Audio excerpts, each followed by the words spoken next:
Welcome to Relatively Weird, the podcast where a couple of cousins get together and talk about everything weird. I'm Kim. And I'm Jilly. Let's get into it. Hello. Hello. It's been a while. Not really. All right, we are going to talk about the sinking of the Essex. Do you know about the Essex? I don't know this. Okay, so you know about whaling, right? I do. And you know about Moby Dick, right? I do. Okay. I loved that book. I never read it. Oh, well, you weren't in AP English. No, I was not. I deliberately did not want to be in AP English, so I wouldn't have to read like 8 million books at the same time. So I looked it up briefly because this is the real story of Moby Dick, or about the whale anyway. But it's about a captain who gets his leg bitten off by a whale. By a sperm whale? A sperm whale, yes. Okay. Yikes. So I looked up you know, you can look up like the summary of Moby Dick. This is all I know, that Captain Ahab, Yes. his leg was taken by a sperm whale at one point, and then he swears vengeance on this whale. And people are just like, I thought we were going on a whale hunt, and you're like, yeah, but it has to be the right whale, like. Except not a right whale. Yes. Yeah, Sorry. that's like a term, right? Like, that's like the right whale. Well, right whale is a type of whale. Yes. Yes. Okay. But wait, there's a term? There's a term called right whale, like RIGHT. Right? No, anyway. Let's talk about the sinking of the Essex. Okay. This is going great. We're gonna have to cut so much of this out. Or are we? Yeah, people would be like, just get on with it. What is the right whale? No, people were saying they nicknamed a certain whale the right whale because it was the right whale to catch for whaling purposes. Wait, is that why the right whale is called... Yeah. No, that's what they said! Who they? I don't know. All right, we'll look into this later. Proceed. So during the 18th and 19th century, whaling, as we know it, was at a peak. So whaling is the hunting of whales, obviously. So before there was crude oil extraction, there were whale products that needed to be used for things. Like lamps and lubricants. Ointments, pomades, textile finishing, which I don't like. Do you dip textiles in oil? To like make it waterproof, maybe? Oh, maybe. Yeah, like waterproof boots or something. So mostly they whaled sperm whales, or at least where we are. A sperm whale's head contains like 3 or 4 tons of spermaceti, which is a type. It's just like their blubber that's used for whale oil purposes. Do we know why they got their own kind of blubber? Like why it's called... Spermaceti? Yeah. I don't know. But if you think about it, like a sperm whale's head, I mean, that's like gold. It's all head. Yeah. It's basically a head and a fin.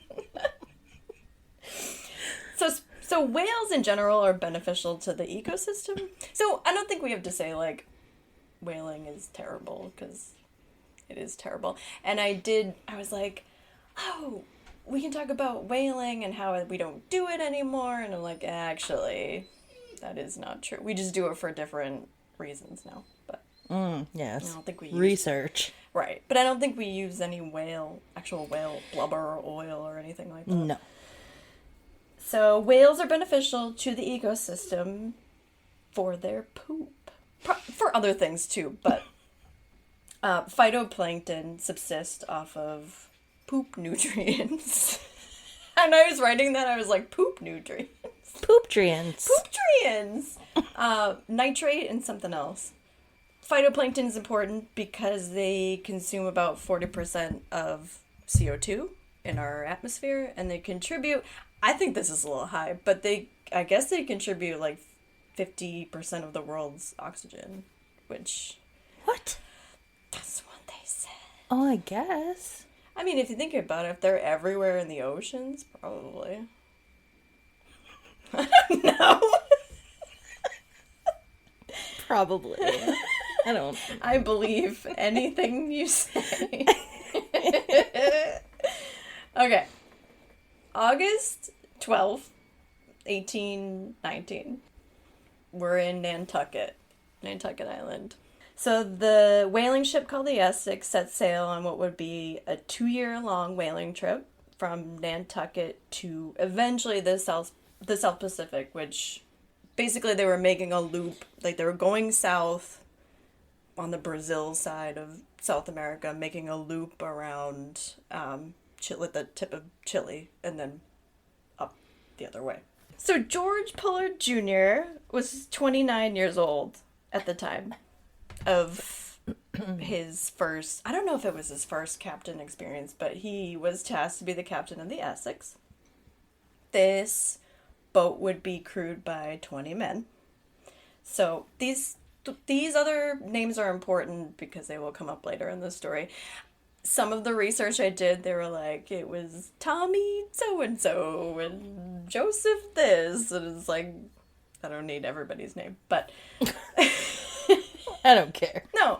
Okay, so it was Captain George Pullard Jr., 20-man crew, first mate Owen Chase, second mate Matthew Joy, and then among the sailors was George Pullard's younger cousin, he was 17 at the time, Owen Coffin, and Owen's friends Charles Ramsdell and Barzillai Ray, which is a wild name, Barzillai. I don't hear that anymore. Maybe you do, I don't know. We should bring it back. With all the children we're going to have. So my next dog. So they set sail just 2 days into their trip. There's a huge storm, which I was like, when does hurricane season start? It's like, is it in August? It's like September, isn't it? Well, Yeah, I guess it's all the time. I think it's usually the fall. Like, shouldn't you know by now? Don't go on whaling. You know, like, start in, like, April or something. But if you think about it, a 2-year trip, I mean, you're going to hit weather at some point. Yeah. Well, 2 years? Well, right. So I have a question. Yes. These boats. Yes. They're like, I mean, they're big, but they're not, if they're whaling the whole time, what are they doing with the whales? Are they processing them on the boat? Yeah, so actually it's good that you brought that up. So there's the whaling ship. So when I did my research, they were using like ships and boats. And I'm like, isn't that the same thing? So there's a whaling ship that's large, and then they have 5 whaling boats that kind of hang off like a lifeboat would. And they're about 20 feet long, so they have 5 of them. Oh, wow. Yeah. So they would, tow a whale back to the ship, and then, it would be like an involved process. They would have to... I didn't want to get into, like, the specifics, no. but... And you don't have to. They will process the whale as best they can. I'm sure they only got, like, 1 a day. I mean, I don't know that you could get more than 1. These animals are, like, 80 tons. That's so big. How do you even, like... Like, you don't have, like, a crane. You're just, like... Because you see the whaling ships, the quote-unquote research ships... Yeah. ...that are used now, and they drag them up onto, like, these ramps, which obviously in the 1800s they couldn't have had. So it's just, like... I mean, I don't know. So the whaling boats are shallow, kind of. So they're able to, like... reach over, like, the sea's basically right there. Right. I mean, like I said, they're 80 tons. I don't know how much the head. Well, if it's for 3 or 4 tons of spermaceti, it's got to be at least 5 tons of head. Oh, God. So just like I said, just 2 days into the trip, they faced an ugly storm. They're still on the. I don't think they're quite at like Brazil yet. They're still further up. The storm tipped the ship 90 degrees, so it was like on its side. Broke 2 of their whaling boats that they had with them, and they ended up going to like Africa's coast to like get a rickety one to at least have 4. I think it was just for safety because it's a 2-year trip, so you're like, this might happen more than That is quite the detour. Yeah. Yeah, and they had found that the waters in that area were they were overfished. There weren't any whales. Also, I feel like whales are smart enough to be like, yeah, we keep getting killed over here. We're gonna go the other side. There's that one of those giant wooden things that just deposits murderers into the water. This storm, like, destroyed the topsail. Like I said, it destroyed 2 of the 5 whaling boats that they had with them. They got another rickety one, which they're like, I mean, it's better than nothing, but 5 weeks later, they made it to Cape Horn. Cape Horn is in the tip of South America. It's like where Tierra del Fuego is, which I also think that the waters in that area are like terrible. Like storms are like, yeah. So and think you're in like a wooden ship, like that's already had like a broken sail and yeah. It's not good. The odds are not in your favor. No. Like I said, the waters were overfished. They decided to go to the Galapagos Islands. That's north again. So they made, like I said, they made a loop around. Now they're back up where Ecuador is. So they're like the west side of South America. They anchor in Charles Island and collect. This number differed. I don't know if you found that in your research, but someone said 60, another person said 180. 100-pound Galapagos tortoises they captured. Yeah. They found that they could stack these tortoises on a shelf where they could exist for up to a year without food and water. Excuse me? No, I'm not kidding. Wait. I have a problem with this. If you didn't, I'd be worried. Grandpa Tortoise has survived in just, ideal conditions for him. And these people, in murdering whales, go like, I'm also going to destroy this possibly 100-year-old turtle. No, so they're 100 pounds. Yeah, but But they probably are. Yeah. Yeah, they're pretty ancient, I'm sure. Without food. You can't give them some fucking lettuce. What do they eat? Yeah, I mean, whatever the island... You can't sacrifice. No, they don't care about... That's rude. That's rude. I wouldn't have survived. So, maybe we should put a warning. Like, there is going to be, like, not so great stuff for animals, but it's all going to pay off for vengeance. Well, listen, you said your topic was about a whaling ship. If people are going into this thinking it turns out well for the animal. Well, that's why, okay, alright, it happened a while ago. They don't whale like this anymore, I don't think. Well, they might whale for food now in some places. How did they get the tortoise to not just move off of I don't know. I was thinking that. I wonder if they just kind of like latched them together and put them. They like stacked them up, and they're heavy. Like they're huge. Yeah, yeah. I think they're the biggest. I think they're one of the biggest tortoises in the world, right? I think they're the biggest. I'm not gonna make that statement. I'm not a tortoise. A tortoise scientist. expert. So while on this Charles Island, one of the crewmen pulled a prank and started a fire. On the boat? No, on the island. And the dry wind spread the fire throughout the island. and the crew had to escape back into their boats. And just left the island burning. These trash people. So, actually, Captain Pollard thought that too, because he was like, you could just, he probably had just pinching the bridge of his nose with his eyes closed, like, who the fuck set the fire? Like, that's a funny prank. Well, people were like, oh, they set a fire as a prank, and I'm like, wait. Whatever prank it was caused a fire, so I don't know, like... Oh. Yeah. Well, it must have been... let's set off a... I don't know what this is. Yeah. These people. Yeah. So, we're not... It's tough. This is only the beginning. So, Charles Island would be a desolate strip of land for years after that, because they basically wiped out the whole island. And they also wiped out the Florida tortoise and the Florida mockingbird species, because they just like... I mean, I guess at that point, they had to escape. I mean, they would have been dead. What in the hell? Yeah. Nice prank. I know, right? That's what happens when you just send a bunch of dudes out to go get oil. Did you watch Arrested Development? Yeah. That's why you always leave a note. That's why you always leave a note.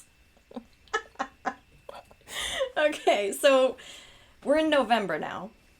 And they have so they keep hearing from other whaling boats, hey, that side of South America sucks, go to this side.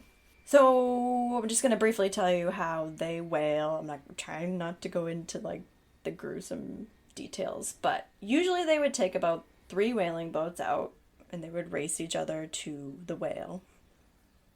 And when they were close, they would plunge a harpoon into the whale and the whale would spook. And the harpoon was already like attached to the boat. So they would drag the men and the boat behind them, which they called this the Nantucket sleigh ride. Oh, yeah. God. But I'm also like, the whale didn't try to like dive. I mean, maybe they would have been gone. I mean, you would think. Yeah, I don't know. In this situation, no one got hurt doing this. So the whale would swim itself into exhaustion. The sailors would finish the whale off, and then they would tow it back to ship and process it. I don't really know. Like I said, I know that they severed the head and would... Because that's where the blubber was. That's where the oil... And I don't know, like... You know, do you have to, like, boil it and then you, like, jar it? And, I mean, that would probably be the easiest way. You're on a 2-year boat ride. A ship... 2-year boat. A ship adventure. Yeah, I don't know. I feel like that's how you render it and make it... It would probably be, like, a whole day. I mean, like, that's probably why they were like, it's going to be 2 years. We're going to catch a whale... process it the entire day and then do the same thing and like recover for a couple days.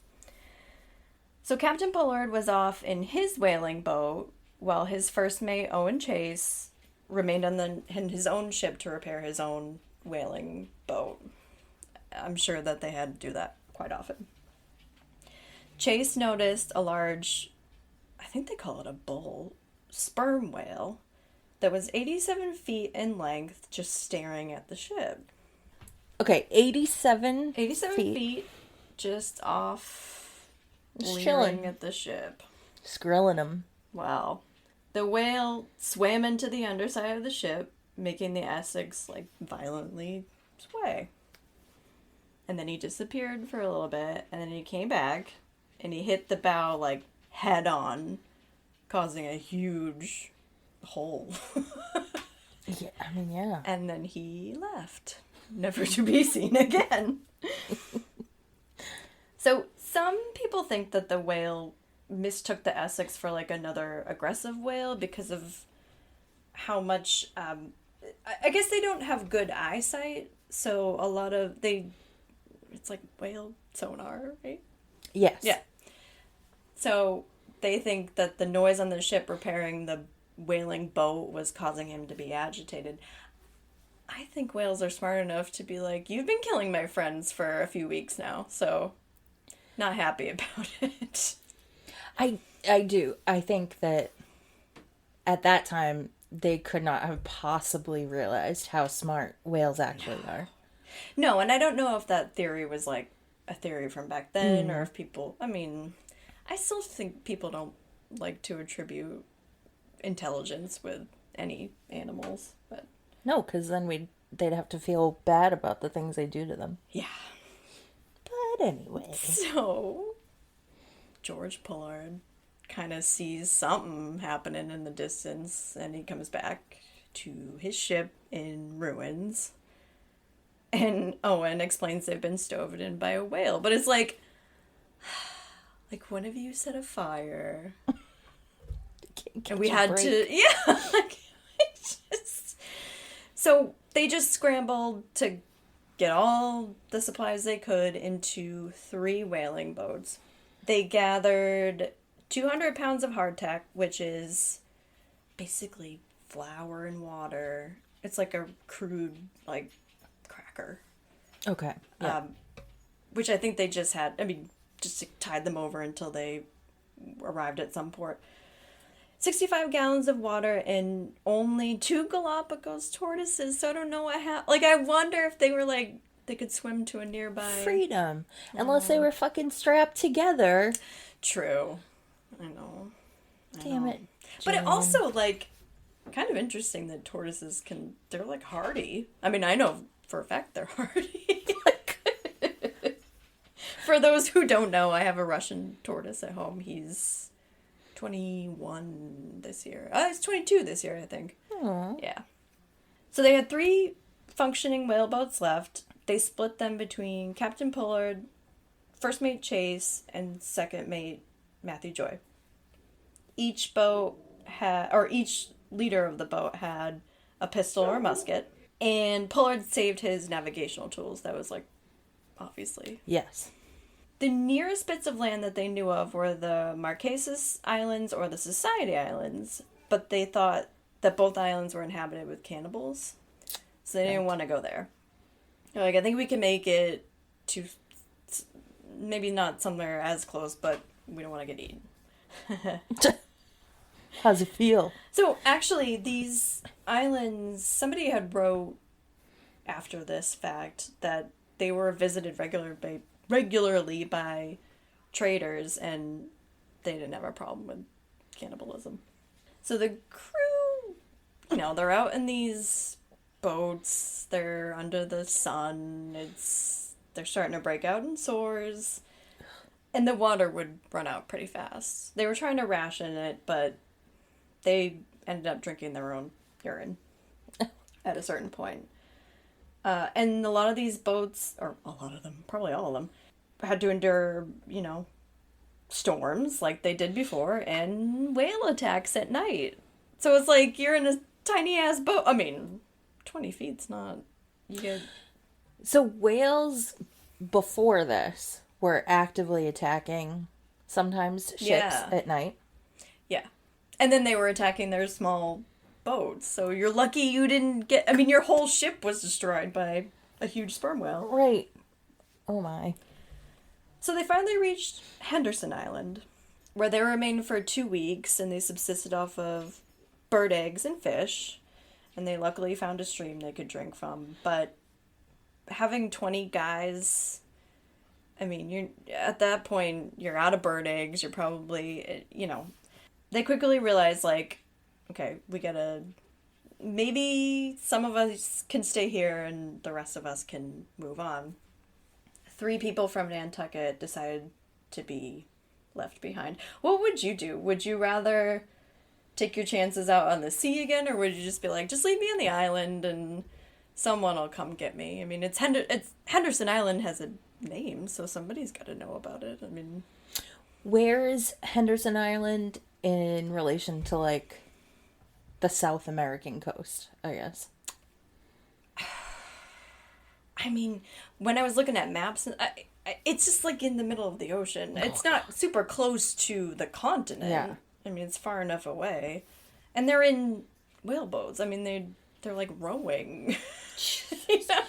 So I'm the wrong person to ask, because I have a deep, deep-seated fear of the open ocean. Yeah.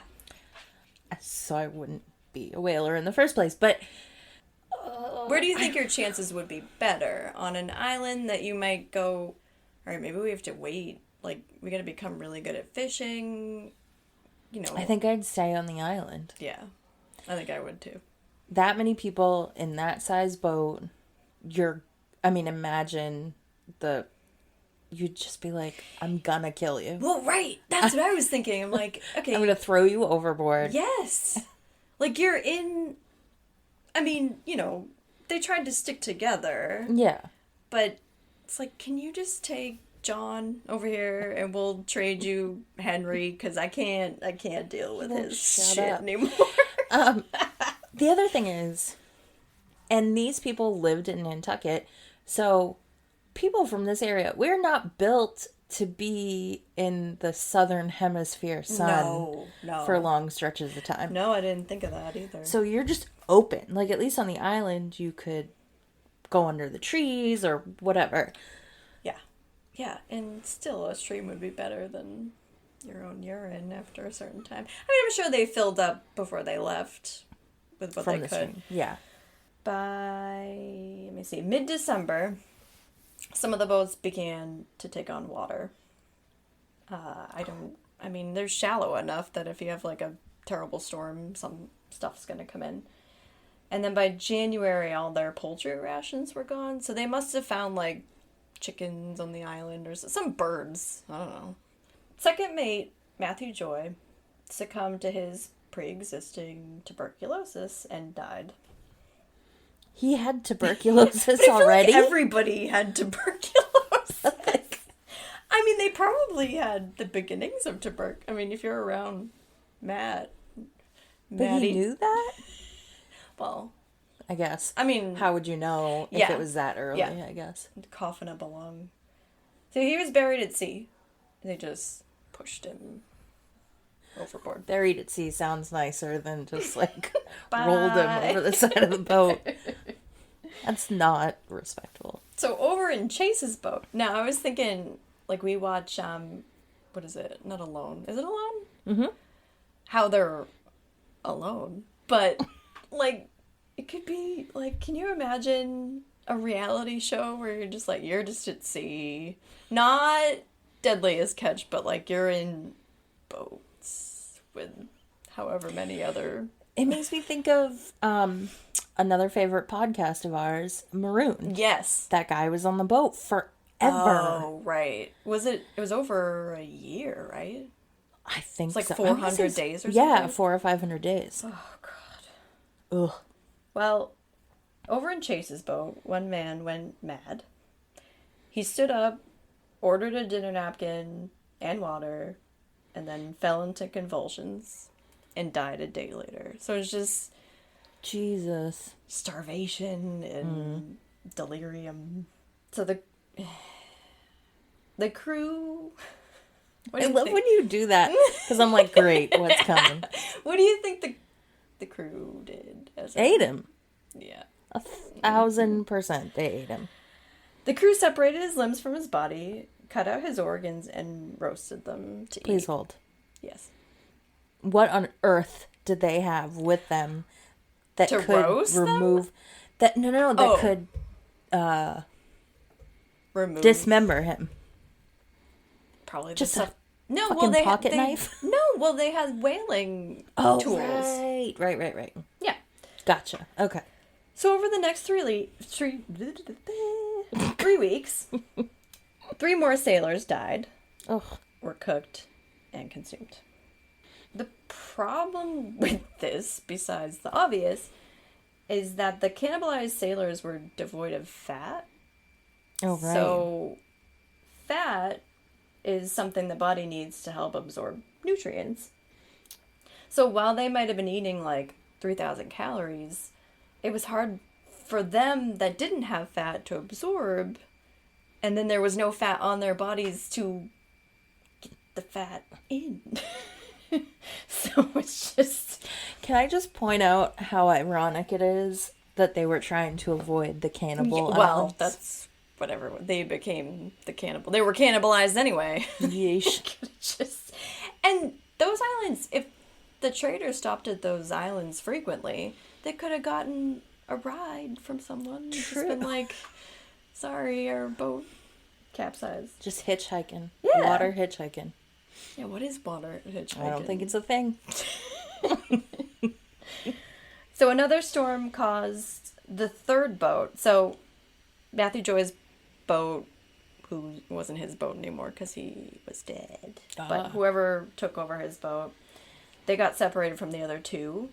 And Pollard was the one that had the navigational tools, so they just drifted off, and the other two stayed together, and they never saw that boat again. Oh, just disappeared? Disappeared. Oh, Jesus. Soon after, Pollard's and Chase's boat would lose sight of each other, probably for similar reasons, but the human rations were running low because no one was dying. I'm sorry, I'm laughing because it's just so absurd to be like, well, shit, no one's... We're all too healthy. Up and die? I'm starving. At this point, everyone was just too weak to speak. And by February, they had been shipwrecked for 9 weeks. Wow. In Pollard's boat was the men I mentioned earlier. So Charles Ramsdell, his cousin Owen, and their friend Barzillai. Oh, yes, yes. Charles is like, we gotta draw lots to see who goes next. We need food. Oh my God. Yeah. I can't even. I mean, the psychological toll that these men are going through is just but you insane. know what? It's vengeance. I know, but it's just, it'd be one thing if it was like fast. Like you took them out and they were just taken out. But like it's such a slow, death, painful death. Mm-hmm. Who do you think drew the short stick?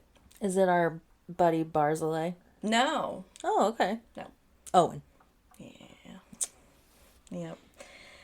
So imagine you telling my mom, like, listen, she needs work experience. I'm going to go bring her on my whaling boat. She'll have a great 2 years. She'll come back with, tons of knowledge and she can be her own captain. But instead you ate me. I wouldn't tell your mom. I'd be like, I don't know how I survived. Died. I know. Okay, we'll get to that. But, so, Pollard is like, I'll take your place. I told your mom I'd keep you safe. I will. And he said he liked his lot as any other. And then they drew lots to see who would do the deed. And Charles Ramsdell, his friend, drew the short stick. So, and at first he was like, I don't want to do this. But who? I mean, it's his two friends and then his cousin. Like, no one's a good... Now, could he have done it himself? Or were they thinking it was just... I guess he could have. I don't know. I mean, that's a good point. I don't know if he was in the drawing of it, but also I don't know if they were, like, religious, where... Yeah, I did think of that. They ended up shooting him in the back of the head. Ugh. And consumed him like any other. And then by February 18th, there were 3 men left in Chase's boat, and an English ship finally rescued them. So they're separated. 300 miles away, Pollard's boat, Captain Pollard, was just him and Charles Ramsdell left because Barzillai, he only died like a few days after. So I was like, God, if we just waited. That's so sad. They were found by another Nantucket whaling ship. And the way they found them was 2 of them smashing bones off the side of the boat, getting at the marrow. So there was like just skeletal remains in their ship. Because they had eaten Barzillai too. By that point. And they were so out of their minds by then that they didn't want to give up the bones they were sucking on when they were rescued. Oh. Yeah. Goodness. The 5 survivors met up back in Nantucket, and the third boat was discovered like years later with 3 skeletons in it, so... But who knows if someone got eaten or... Right.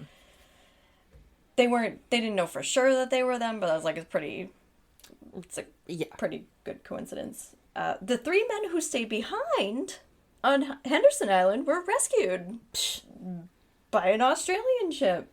And when everybody got back home, you know, they weren't judged for what happened. It's kind of like a custom of the sea. Like, if things get really bad, you might have to eat someone. Can you imagine going to your job and you're like, you might end up eating someone? I don't know. Are you okay with this? But I imagine there's a lot of money in that. I mean... I was thinking that when you mentioned how long it takes. Yeah. Like it's got to be worth being away from your home for 2 years at a time. And it's terribly dangerous. Yeah. Yes. So the other thing is that usually if you draw lots to sacrifice somebody, you would more than likely use their body parts to fish instead of eating them yourself. But because where they were, there wasn't any like surface fish.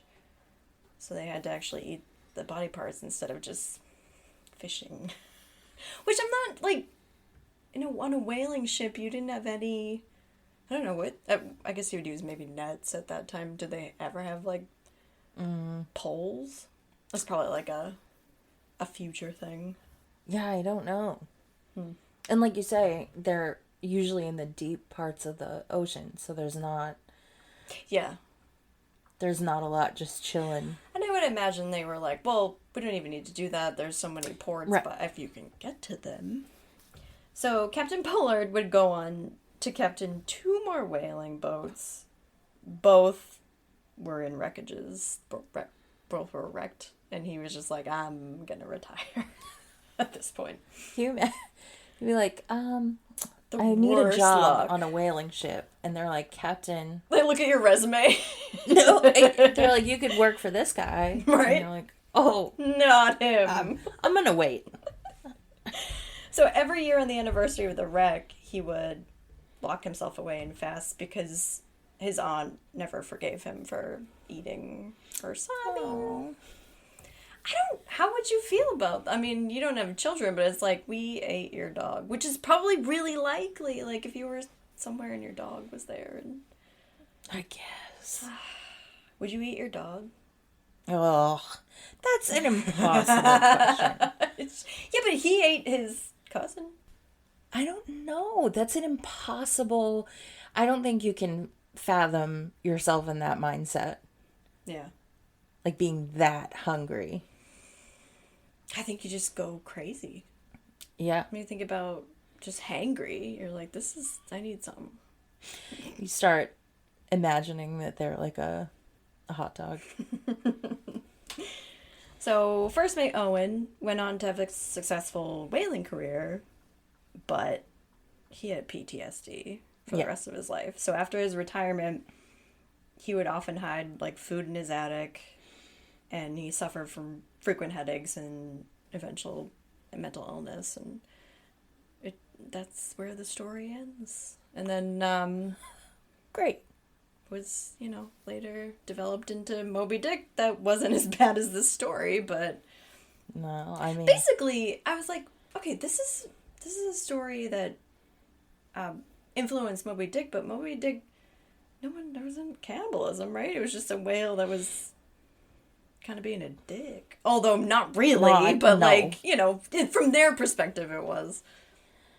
Yeah, there was a lot of allegory in Moby Dick. We just spent so much time on that part of it. Yeah. Well, as we know from watching Alone, once your body gets down to a certain, I guess, fat content, I mean, it does permanent damage to your body. Like, your heart muscles start... too. Yeah, I mean, things start wasting away. Yes. So I imagine that long. I mean, 9 weeks, you said? Yeah. Yeah, but it seems longer than that, right? Well, no, not when they were shipwrecked. They had been out at sea for a while, since Right. August. But yeah, shipwrecked for 9 weeks. I can't. I would have just stayed on the island. Yeah. Well, in this psychology of like not having an end date in Yeah. sight, you have literally no idea if this is ever going to end. Yeah. And you just keep seeing people, someone new dies every day. Right. And you're like, when's it going to be me? Mm-hmm. Yeah. And you wonder at that point if you're like, just happen. Because this is torture.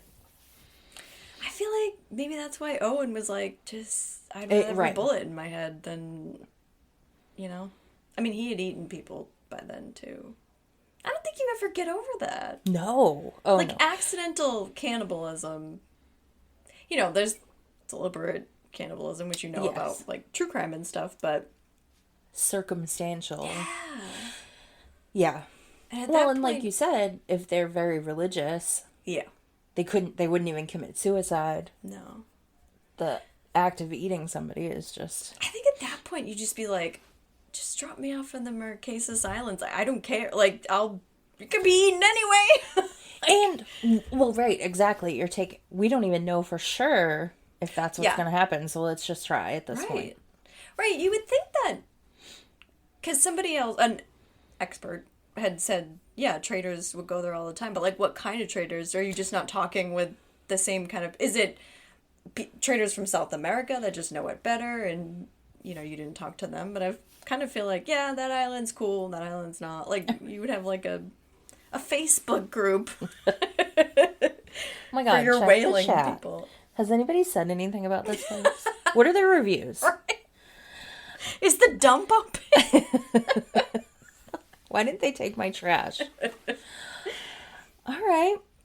What'd you think? I mean, I didn't know that Moby Dick was based on a true story. Yeah. But it's quite different, wouldn't you say? It's very different. It's basically just the same as that there was a whale that did some damage. I mean, it wasn't quite the obsession. No. But do you Aspect of imagine, like, I mean, nothing was said about this, but were they just like, yeah, that happens sometimes? I mean, you go whaling, it probably happened a lot. Well, these whales, I mean, they're mostly prey. Are they? What do sperm whales eat? Plankton? Or are They have actual teeth. They do, that's Yeah. right. Yep. So, I mean, how else do they defend themselves but use their size? And if and that something big sees you as a head. threat, Yeah. and they have all that cushion in their head. Yeah. Yep. Just like, I'm on Team Whale. I don't know about you. I mean, I feel bad for Owen. I feel like he didn't know what he was getting himself into. Owen well, Coffin. and obviously. His I mean, last name is Coffin. Like the coffin. Like not like Coughlin. Coffin. it's a really cool last name. Well, yeah.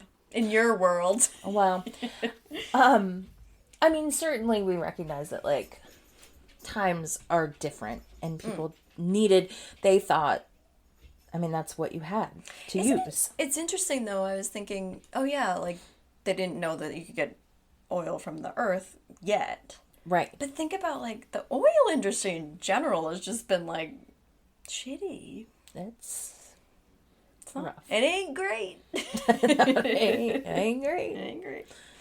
Well, that was very interesting, Jilly. Thank you. Was so it much. weird? I think it's Relatively weird. Huh? Was it relatively weird? I mean, it was relatively weird. The cannibalism makes it weird. Well, and also anything that involves the ocean and like massive ocean life. Yeah. Ugh. It's fun.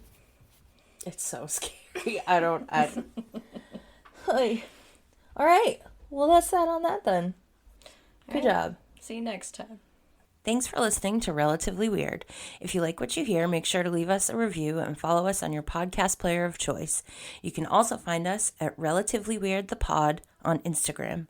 If you have any stories you'd like us to talk about, send us an email at relatively weirdthepod@gmail.com. See you next week.